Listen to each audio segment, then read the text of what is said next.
శ్రీం శ్రీమాత్రే నమః.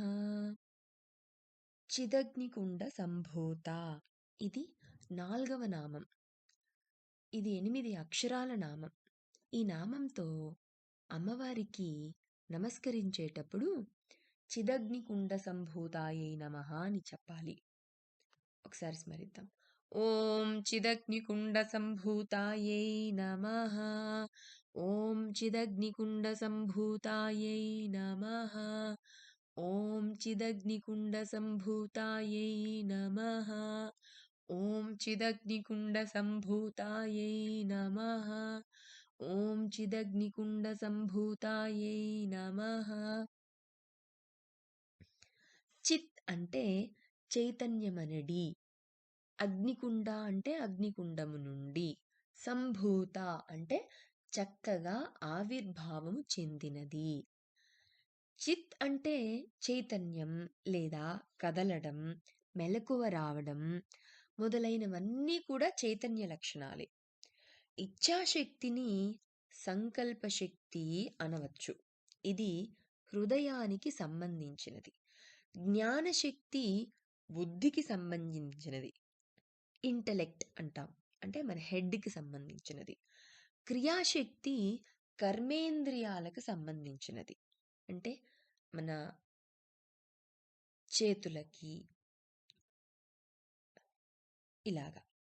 కర్మేతి హస్తయోహో అని చెప్తుంది తైత్రీయోపనిషత్. ఇచ్ఛాశక్తి, జ్ఞానశక్తి, క్రియాశక్తులను 3 శీర్షాలతో కూడిన ఒక చిన్న సమత్రిభుజంగా ఊహిస్తే దాన్ని చిదగ్నికుండానికి ఒక ప్రమాణ కోష్టిక అనవచ్చు. కోష్టిక అంటే ఒక యూనిట్ సెల్. ఈ 3 శక్తుల సమన్వయంతో ఉత్పన్నమయ్యే శక్తిని చిచ్చక్తి అనవచ్చు. ఇది ఆ త్రిభుజం యొక్క గరిమ నాభి అంటే సెంట్రాయిడ్ బిందువు వద్ద చిద్బిందువుగా ఊహించాలి. From the point of light అని ప్రారంభించే గ్రేట్ ఇన్వొకేషన్లో పాయింట్ ఆఫ్ లైట్ను ఈ చిద్బిందువుగా చెప్పుకోవచ్చు. ఆ పాయింట్ ఆఫ్ లైట్ ఎక్కడి నుంచి అయితే అది ఉద్భవిస్తూ ఉందో ఆ పాయింట్ని చిద్బిందువుగా చెప్పుకోవచ్చు అని చెప్పారు ఇక్కడ.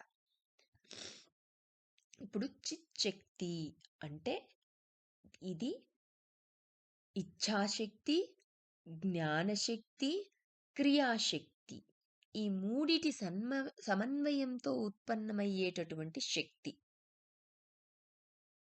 అణువు నుండి ఆదిత్యుని దాకా, పిండాండం నుండి బ్రహ్మాండం దాకా వివిధ పరిమాణాల్లో జరిగే ఈ చిచ్చక్తి యొక్క ఆవిర్భావ త్రివిక్రమతత్వాన్ని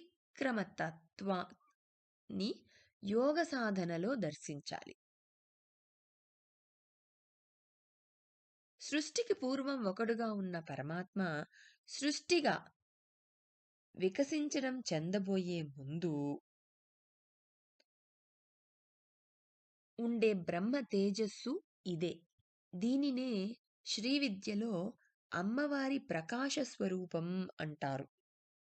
కాలం అనే నేపథ్యంలో చోటుగోళం అంటే స్పేస్ గ్లోబ్ లాగా వ్యక్తమవుతున్నప్పుడు, కట్టెలోంచి అగ్ని వ్యక్తమవుతున్నప్పుడు మనకు ఒక విషయం తెలియడం కానీ స్ఫురించడం కానీ జరుగుతున్నప్పుడు, లేదా నిద్ర నుండి మేల్కొనడం లేదా మెలకువ రావడం, మెలకువ వస్తుండడం, ఆ పరిస్థితి, ఆ సిచ్యుయేషన్, అటువంటి జరిగేటటువంటి ఆ స్థితి, జడస్థితి నుండి చైతన్య స్థితి కలుగుతున్నప్పుడు అంటే యాక్టివ్ అవ్వడం, ఇనర్ట్ స్టేట్ నుండి, బీజం నుండి వృక్షం ఆవిర్భావం చెందుతున్నప్పుడు, విత్తనం నుండి ఒక సంకల్పం కలుగుతున్నప్పుడు, సూర్యుడు ఉదయిస్తున్నప్పుడు, చిదగ్నికుండం యొక్క వివిధ పరిమాణాల్లో చిచ్చక్తి ఉత్పన్నమవుతున్నట్లు యోగ సాధనలో దర్శించాలి. ఇప్పుడు ఇన్ని రకాలుగా ఒక జీవిత గమనంలో జరిగేటటువంటి ఏదైనా ఈ చైతన్య రిలేటెడ్గా ఉండేటువంటి ఒక కదలిక కావచ్చు, చైతన్యంతో కూడినటువంటి ఏవైనా ఈ స్పేస్‌లో ఒక బ్యాక్‌గ్రౌండ్ వ్యక్తమవుతున్నప్పుడు, లేదా కట్టెలోంచి అగ్ని తత్వం వ్యక్తమవుతున్నప్పుడు, మనకు స్ఫురణకు రావడం కానీ, ఒక విషయం తెలియడం గానీ, జడస్థితి నుండి చైతన్య స్థితికి వెళ్తుండడం కానీ, ఒక బీజం విత్తనం నుండి వృక్షం ఆవిర్భావం చెందడం గానీ, ఇవన్నీ కూడా సూర్యుడు ఉదయిస్తుండడం కానీ, ఇవన్నీ కూడా వివిధ పరిమాణాల్లో ఇంతకుముందు చెప్పినట్టుగా అణువు నుండి ఆదిత్యుని దాకా, పిండాండం నుండి బ్రహ్మాండం దాకా అన్న ఈ చిచ్చక్తి యొక్క ఆవిర్భావం ఇన్ని రకాలుగా ఇంతింత పరిమాణాల్లో జరుగుతూ ఉండడం, ఇది సాధనతో దర్శిస్తారు మహాత్ములు. దాన్ని సాధనలో మనం కూడా దర్శించేందుకు ప్రయత్నం చేయడం, మన వంతు కృషి మనం చెయ్యాలి. మనలో మనము ఉన్నామని తెలిసే జ్ఞానం ఈ చిచ్చక్తియే. ఇది బల్బు వెలగడం లాంటిది. ఈ చిచ్చక్తినే ఇంధనం లేకుండా పుట్టే అగ్ని, ఫైర్ వితౌట్ ఫ్యూయల్ అంటున్నారు. ఇక ఇనుప ముక్కు అయస్కాంతం అయినప్పుడు, ఆ ఇనుప ముక్కు కొలతల్లో బరువు, రంగు, రుచి, వాసనల్లో తేడా రాదు. కానీ దానికి ఇనుప ముక్కు ఇనుప ముక్క అయస్కాంత తత్వం అయిపోతుంది. దానికి తత్వం ఏర్పడిపోతుంది దానికి. కానీ దాని పరిమాణాల్లో, కొలతల్లో, కలర్ కలర్ అంటే రంగు, బరువు, వేటిల్లో, రుచిలో దేంట్లో కూడా తేడా రాదు. ఎలా అయితే ఫైర్ వితౌట్ ఫ్యూయల్ అన్నట్లుగా ఇంతకుముందు చెప్పినట్టు. చిచ్చక్తి ఇంధనం లేకుండా పుట్టే అగ్ని అని అంటున్నాం కదా! అలాగా. నిద్రపోతున్న మనిషి మెలకువ స్థితిలోకి వచ్చినప్పుడు కూడా అంతే. మనిషి కొలతలు మొదలైన వాటిలో ఏ తేడా ఉండదు. నిద్రపోయే ముందు ఎలా ఉన్నాడో, నిద్ర నుండి మెలకువ స్థితికి వచ్చినప్పుడు కూడా అదే విధంగా ఉంటూ ఉంటాడు. ఇంకా మనకు ఒక విషయం తెలియక పూర్వం, తెలిసిన తర్వాత కూడా మనలో తేడా రాదు. అంటే పరిమాణాల్లో ఇక్కడ చెప్పడం. నిద్రపోతున్న మనిషి మెలకువ స్థితిలోనికి వచ్చినప్పుడు కూడా అంతే. మనిషి కొలతలు మొదలైన వాటిల్లో ఏమీ తేడా ఉండదు. మనకు ఒక విషయం తెలియక పూర్వం, తెలిసిన తర్వాత కూడా అంతే. అయినా ఈ రెండు స్థితులకు భేదం దేనివల్ల అయితే వస్తుందో దాన్ని చిచ్చక్తి అని అర్థం చేసుకోవాలి అంటున్నాడు ఇక్కడ రచయిత. అంటే ఈ చిచ్చక్తి ద్రవ్యాత్మకమైనది కాదన్నమాట. కానీ ఈ చిచ్చక్తిని ఒక రూపంగా దర్శిస్తే ఆ రూపం అమ్మవారు. అంటే పర్సోనిఫికేషన్ ఆఫ్ కిండ్లింగ్ ఫోర్స్ అన్నారిక్కడ.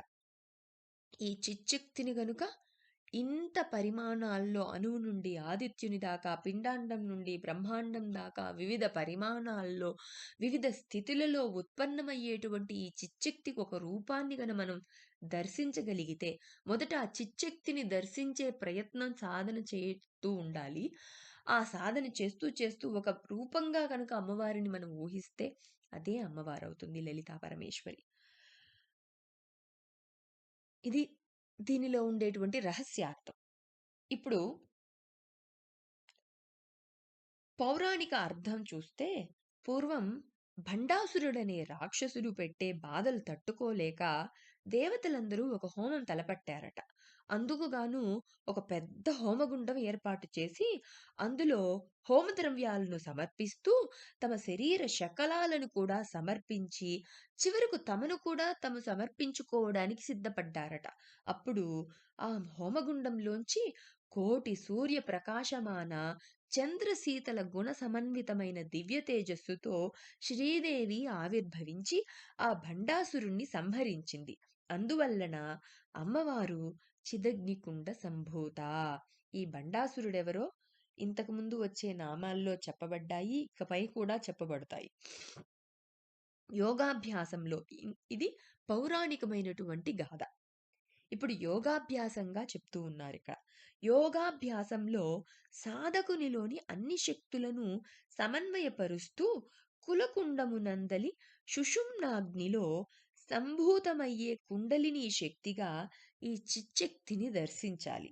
ఇలా బ్రహ్మాండ పిండాండాల్లో సంభూతమయ్యే అమ్మవారు ఉపనిషత్తులో తామగ్నివర్ణాం తపసాజ్వలంతీం వైరోచనీం కర్మఫలేషు జుష్టాం దుర్గాం దేవీగం శరణమహం ప్రపద్యే సుతరసి తరసే నమః అని ప్రతిపాదింపబడింది.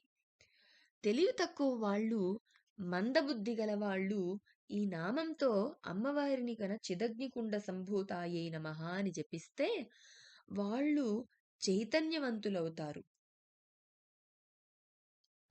మొత్తం మీద అన్ని కోణాల్లో చెప్పిన దాని ప్రకారం దీని రహస్యార్థం అన్నీ చూస్తే పౌరాణికమైనటువంటి అర్థం, యోగ సాధన పరంగాను,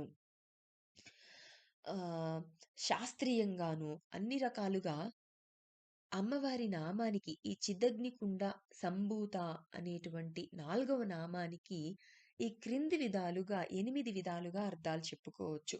మొదటిది, చిత్ అనేది అగ్నికుండము నుండి ఆవిర్భావము చెందిన శక్తిని లలితా పరమేశ్వరిగా కొలుస్తూ ఉన్నాం.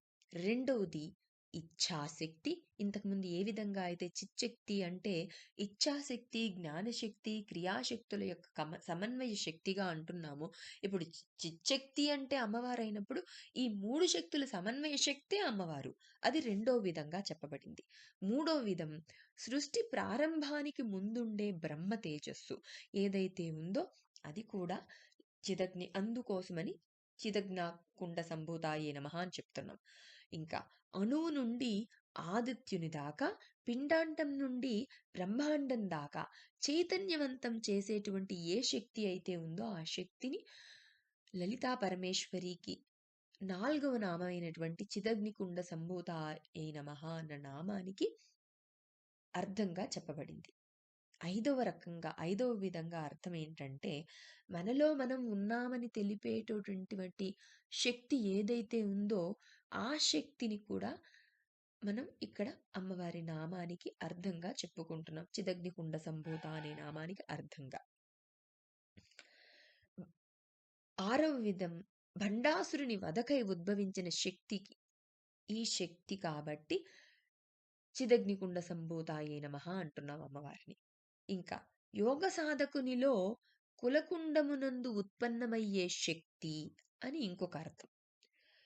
8వ అర్థం, ఉపనిషత్తులలో దుర్గాదేవిగా ప్రతిపాదింపబడినటువంటి శక్తి ఈ అమ్మవారికి చిదగ్నికుండ సంభూత అన్న నామానికి అర్థంగా చెప్పబడింది.